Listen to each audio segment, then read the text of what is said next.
కానీ లోకల్ బాడీస్లో నేను ఎంపీగా ఓడిపోయిన సందర్భంగా తర్వాత వచ్చిన లోకల్ బాడీ ఎన్నికల్లో నేను అనుకుంటే ఎంపీగా ఓడిపోకముందా ఓడిపోయిన తర్వాత నేను ఎమ్మెల్యే కాకముందే వచ్చినటువంటి లోకల్ బాడీ స్థానిక సంస్థల ఎన్నికల్లో కాంగ్రెస్ టీడీపీకి ధీటుగా 40-45% స్థానిక సంస్థలను నేను ఏ పదవి లేకుండా గెలిపించుకోవడం జరిగింది. అది గువ్వల బాలరాజు గొప్పతనం అంటారు. డెఫినెట్గా కదా. 2009 ఎందుకు ఓడిపోయినారు? అది వాళ్ళ గొప్పతనం, బీఆర్ఎస్ పార్టీ గొప్పతనం. ఓకే, ఎందుకంటే ఓడిపోవడము పార్టీ మీద వేస్తున్నారు, గెలవడం మీ మీద వేసుకుంటున్నారా? రెండు గెలవడం నా గొప్పతనం, ఓడిపోవడం వాళ్ళ గొప్పతనం.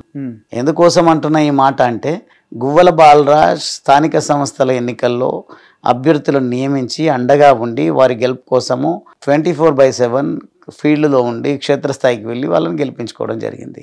ఒక గొప్ప అవకాశం ఇచ్చినట్టే ఇచ్చి ఏ ఉద్దేశంతో ఇచ్చిండ్రో ఏం చేసిండ్రో కనుక మీరు వెనక్కి వెళ్ళి చూసినట్టయితే కేసీఆర్ గారు పార్లమెంట్లో మహబూబ్ నగర్లో 2 పార్లమెంట్ సెగ్మెంట్స్ ఉంటే ఒకటి నాగర్ కర్నూల్, ఒకటి Mahabubnagar parliament segment. Mahabubnagar parliament నుంచి కేసీఆర్ గారు పోటీ చేసిండ్రు, నాగర్ కర్నూల్ పార్లమెంట్ సెగ్మెంట్ నుంచి నేను పోటీ చేయడం జరిగింది. కేసీఆర్ గారు పోటీ చేసినటువంటి పార్లమెంట్ సెగ్మెంట్లో మెజారిటీ 7 అసెంబ్లీ స్థానాలు ఉంటే మెజారిటీ స్థానాలు టీఆర్ఎస్ పోటీ చేసింది అసెంబ్లీ. ఓకే, గువ్వల బాలరాజ్ పోటీ చేసిన నాగర్ కర్నూల్ పార్లమెంట్ సెగ్మెంట్లో గువ్వల బాలరాజ్ ఒకే ఒక్కడు పార్లమెంట్ సభ్యుడిగా నేను ఒక్కడనే పోటీ చేసిన. మిగతా 7 స్థానాలు కూడా టీడీపీ అభ్యర్థులే పోటీ చేయడం జరిగింది. ఓకే, 2 పార్టీల విధానాలు ఆ రకంగా ఉన్నాయి కాబట్టి ఒక పార్టీ ఏమో తెలంగాణ వదిలి వెళ్ళిపోయింది, ఇంకో పార్టీ ఏమో తెలంగాణలోనే భూస్థాపితం అవుతావు. మీరు అన్నట్టు కేసీఆర్ పోటీ చేసిన కూర్చున్న కొమ్మను నరుక్కున్నారు కాబట్టి ఈరోజు ఆ దుస్థితి బీఆర్ఎస్కి ఏర్పడ్డది, టీడీపీకి ఏర్పడ్డది. ఎవరు పనిచేయలేదా మీకు టీడీపీ ఎమ్మెల్యేలు? తెలంగాణ వాదులు మాత్రమే పనిచేసినారు, కొంతమంది నా కోసం పనిచేయడం జరిగింది. ఈరోజు నాగం జనార్దన్ రెడ్డి గారు ఉన్నారు. నాగం జనార్దన్ రెడ్డి గారు ఇప్పుడు బీఆర్ఎస్ పార్టీలో ఉన్నా తాను మాత్రం నా కోసం పనిచేయడం జరిగింది. రైట్. చంద్రశేఖర్ రెడ్డి గారు బీఆర్ఎస్ పార్టీలోనే ఉన్నారు, వారు కూడా నా కోసం పనిచేయడం జరిగింది. అదేవిధంగా కొల్లాపూర్ అక్కడ కూడా నా కోసం పనిచేయడం జరిగింది.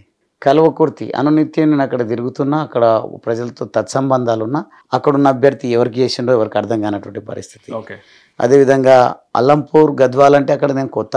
తర్వాత అప్పుడు పాపం దివంగత మందా జగన్నాథం గారు, వారికి కొంచెం రాజకీయంగా ఎక్కువ అనుభవం ఉంది, జిమ్మిక్కులు కూడా తెలుసు, మాటకారి, వారికి అనుభవం ఎక్కువ కాబట్టి వారు ఒకే సామాజిక వర్గానికి చెందిన వారిమైనప్పటికీ నేను మాదిగనే, వారు కూడా మాదిగనే. కానీ వారు అక్కడ చేసిన ప్రచారం ఏంటంటే ఇక్కడ వాతావరణం అర్థమైపోయింది, గువ్వల బాలరాజ్కు ఫేవరబుల్గా ఉంది అనే ఆలోచనతోన అక్కడికి వెళ్ళి గువ్వల బాలరాజ్ మాదిగ సామాజిక వర్గం కాదు, ఆయనకు ఎట్లా ఓట్లేస్తారు మీరు అని నన్ను మాల సామాజిక వర్గమో లేకుంటే ఏ సామాజిక వర్గమో అని చెప్పడం జరిగింది. ఆయన ఏదైనా మీకు రిజర్వేషన్లో మాలలు మాదిగాలు చాలా మంది ఉంటారు కదా, ఉపకులాలు చాలా ఉంటాయి, దాంట్లో మెజారిటీ మాదిగలు ఉంటారు కాబట్టి మాదిగ సామాజిక వర్గం ఆ రోజు రగులుతున్నటువంటి ఏబిసిడి కేటగరైజేషన్ ఉద్యమం ఇవన్నీ కూడా మద్దతు తీసుకోలేదా, అడగలేదా? అప్పుడు నేను రాజకీయాల్లో చాలా కొత్త, తర్వాత అవన్నీ ప్రయత్నాలు నేను చేయలేదు. అంతెందుకు కేసీఆర్ గారు నా పేరును మీడియాకు గువ్వల బాలరాజ్ మాదిగగా పంపించి పరిచయం చేసే ప్రయత్నం చేసిన, బ్రేకింగ్స్ కూడా నా పేరు ప్రకటన చేసినప్పుడు గువ్వల బాలరాజ్ మాదిగగా వారు ప్రకటింపజేసే ప్రయత్నం చేసినా నేను మాదిగ అనేది తొలగించమని చెప్పాను. ఎందుకు? అఫ్కోర్స్ అది కొంత ఓటమికి కారణమై ఉండొచ్చు, కానీ నేను ఉన్నది కుల సంఘంలో కాదు. కులం పేరు చెప్పుకోకూడదు అనుకున్నారా? కులం పేరు ఎందుకు చెప్పుకో, మనము నేను ఖచ్చితంగా చెప్పుకుంటాను. నేను ఏ వర్గానికి సంబంధించిన మా నాన్న పేరు చెప్పడంలో నాకేమి ఇబ్బంది, నా కులం పేరు చెప్పడంలో నాకేమి ఇబ్బంది. కానీ నేను ఉన్నది రాజకీయాల్లో, రాజకీయ నాయకుడు ఒక కులానికి పరిమితం కావద్దు. నాకు బోలెడు భవిష్యత్తు ఉంది. నేను యువకుడిగా 29 ఏళ్లలో నేను రాజకీయాల్లోకి వచ్చిన, 31 సంవత్సరంలోనే ఎంపీగా నేను పోటీ చేసిన. ఓకే, చాలా సుదీర్ఘమైనటువంటి రాజకీయ అవకాశాలు ఉంటాయి. కాబట్టి నేను కులాంతో పరిమితం అయితే నాకు తెలుసు సమాజంలో ఎట్లుందో, కులాలనే పెంచి పోషిస్తున్నటువంటి పరిస్థితి. నేను కూడా అదే తప్పు చేయొద్దు అనే ఉద్దేశంతోన కులం పేరుతో కాకుండా నాయకుడిగా, ఉద్యమకారుడిగానే సమాజానికి పరిచయమైన. కాబట్టే ఇప్పుడు మొన్న జరిగిన ఎన్నికల్లో కూడా మీరు గమనించినట్టయితే గెలుపొందిన అభ్యర్థికి 4 లక్షల ఓట్లేమో వచ్చినాయి.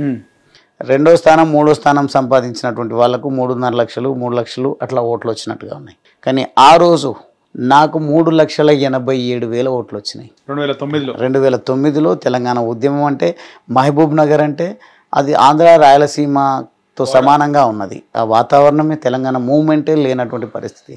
ప్రజల గుండెల్లో తెలంగాణ వాదం ఉంది, కానీ మూవ్మెంట్ను మాత్రం ఇంటెన్సిఫై చేసినటువంటి నాయకుడే లేరు.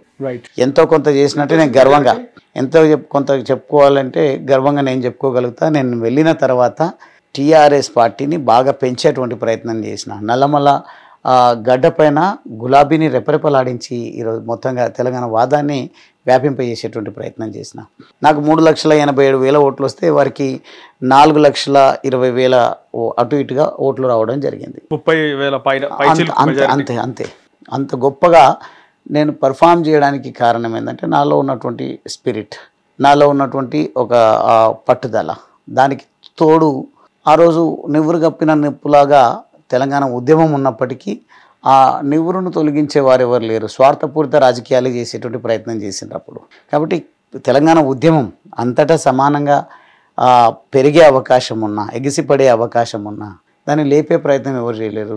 స్వలాభాల కోసం, సొంతం కోసం, స్వార్థం కోసం వాడుకున్నారు. అధిష్టానంతో మంచిగా ఉండడము, లేకుంటే చెట్టు పేరు చెప్పి కాయలు అమ్ముకున్నట్టుగా తెలంగాణ ఉద్యమం పేరు చెప్పి పబ్బం గడుపుకున్నారే తప్ప నాలాగా దూసుకుపోయి పనిచేసిన వాళ్ళు లేరు. కాబట్టే అనతి కాలంలోనే కేసీఆర్ గారికి నాకు ఎమ్మెల్యే టికెట్ ఇచ్చిండ్రు. అప్పుడు ఎమ్మెల్యేగా అభ్యర్థిగా నన్ను ఖరారు చేసిండ్రు. మళ్ళీ వెంటనే 2-3 రోజులలోనే నన్ను ఎంపీ అభ్యర్థిగా మళ్ళీ ఇచ్చాను. అచ్చంపేట ప్రజలు అప్పటికే నిర్ధారించుకొని ఉన్నారు, గువ్వల బాలరాజును ఈసారి మనం ఎమ్మెల్యే చేసుకోవాలి, మంచి ఒకడు వచ్చిందని. కానీ నా అదృష్టమా దురదృష్టమా, ప్రజల అదృష్టమా దురదృష్టమా, నన్ను మళ్ళీ ఎంపీగా పంపిస్తే గెలుపోవటంలో బేరీజ్ వేసుకోకుండా నేను.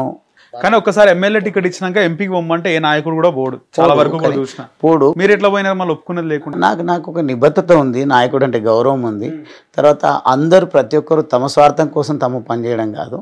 తప్పని పరిస్థితుల్లో తెలుగుదేశం పార్టీతో పొత్తు పెట్టుకున్నప్పుడు అంతిమంగా తెలంగాణ రాష్ట్రం రావాలి, తెలంగాణ రాష్ట్ర కళ సాకారం కావాలనే ఆలోచనతోనే అందరు ఉన్నప్పుడు నన్ను తప్పని పరిస్థితుల్లో అక్కడికి సీనియర్ నాయకుడు ఒక ఆయన ఉన్నారు, ఆయన చంద్రబాబు గారికి దగ్గర, ఆయన జిల్లా ప్రెసిడెంట్గా మాజీ మంత్రిగా ఉన్నారు కాబట్టి రాములు గారికి ఆయన కొట్లాడి చంద్రబాబు నాయుడు గారు టికెట్ ఇప్పించుకున్నారు.